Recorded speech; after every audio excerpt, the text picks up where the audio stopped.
Assalamualaikum warahmatullahi wabarakatuh. Perkenalkan, nama saya Natasha Musawake dari Prodi Manajemen akan mempresentasikan digital business. Saya akan mempresentasikan revolusi industri 1.0, revolusi industri 2.0, revolusi industri 3.0, revolusi 4.0. Revolusi Industri 1.0. Revolusi Industri 1.0 merupakan sebuah revolusi di bidang industri yang pertama kali terjadi tepatnya pada abad ke-18 pada periode tahun 1750 hingga tahun 1850. Revolusi ini ditandai dengan adanya penemuan mesin uap yang digunakan dalam proses produksi sebuah barang. Revolusi Industri 2. Revolusi Industri 2.0 atau yang juga dikenal sebagai revolusi teknologi terjadi di awal abad ke-20 antara 1870 sampai awal Perang Dunia I. Revolusi industri ini ditandai dengan penemuan lembaga listrik tenaga otot yang saat itu sudah tergantikan oleh mesin uap, perlahan mulai tergantikan oleh lagi tenaga listrik.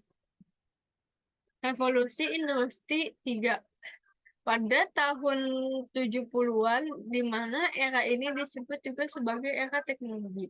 Disebut era teknologi karena penggunaan komputer telah menggantikan sebagian yang dikerjakan oleh tenaga manusia, seperti menghitung formula yang rumit, mengirim dokumen, dan mencatat keuangan. Era ini menjadi era yang paling penting karena proses produksi menjadi lebih cepat dan kualitas barang yang bagus. Revolusi 4.0 merupakan fenomena yang kolaborasi teknologi cyber dan teknologi otomatisasi. Konsep penerapannya berpusat pada konsep otomatisasi yang dilakukan oleh teknologi tanpa memerlukan tenaga kerja manusia dalam proses mengaplikasikannya. Selanjutnya saya akan mempresentasikan Web 1.0, Web 2.0, Web 3.0, dan Web 4.0. Evolusi Web 1.0. Web 1.0 merupakan teknologi web generasi pertama yang merupakan revolusi baru di dunia internet karena telah mengubah cara kerja dunia industri dan media. Pada dasarnya, website yang dibangun pada generasi pertama ini secara umum dikembangkan untuk mengakseskan informasi dan memiliki sifat yang sedikit interaktif di mana pengunjung hanya dapat membaca karena tidak adanya proses untuk menginput data. Evolusi Web 2.0 dicetuskan pertama kali oleh O'Reilly Media pada tahun 2003 dan dipopulerkan oleh konferensi Web 2.0 pertama pada tahun 2004. Web 2.0 adalah revolusi bisnis di industri komputer yang dipicu oleh penggunaan internet sebagai platform dan merupakan suatu percobaan untuk mengatasi berbagai aturan untuk mencapai kesuksesan pada platform baru tersebut.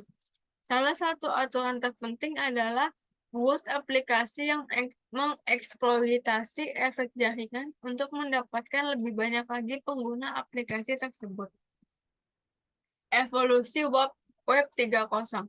Web 3.0 adalah sekumpulan teknologi yang menawarkan cara baru yang efisien dalam membantu komputer mengorganisasi dan menarik kesimpulan dari data online. Berdasarkan definisi, pada dasarnya semantik web memiliki tujuan yang sama. Karena semantik web memiliki isi web yang tidak dapat hanya diekspresikan dalam bahasa alami yang dimengerti manusia, tetapi juga di dalam bentuk yang dapat dimengerti, diinterpretasi, dan digunakan oleh perangkat lunak software agent. Melalui semantik web inilah, berbagai perangkat lunak akan mampu mencari, membagi, dan mengintegrasikan informasi dengan cara yang lebih mudah atau lebih tepatnya Web 3.0 sebuah realisasi dari pengembangan sistem kecerdasan buatan atau artificial intelligence yang disebut AI untuk menciptakan global metadata yang dapat dimengerti oleh sistem sehingga sistem dapat mengartikan kembali data tersebut kepada pengunjung dengan baik. Evolusi Web 4.0. Web 4.0 adalah private secretary dalam bentuk organisme buatan, sebuah alat di mana aplikasi merekam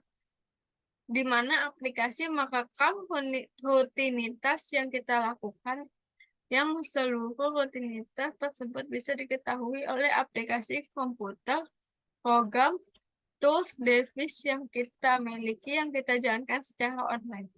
Web 4.0 juga bisa digunakan untuk membantu dalam pencarian informasi, penyimpanan histori pencarian, atau mempertemukan orang-orang yang mencari informasi sama. Data analisis for teknologi atau inovasi digital. Salah satunya adalah AI. Analisis SWOT adalah suatu teknik perencanaan strategi yang bermanfaat untuk mengevaluasi kekuatan dan kelemahan, peluang dan ancaman dalam satu proyek. Hal ini dilakukan pada perusahaan untuk menentukan penyusunan strategi, penjualan produk, maupun ide bisnis baru.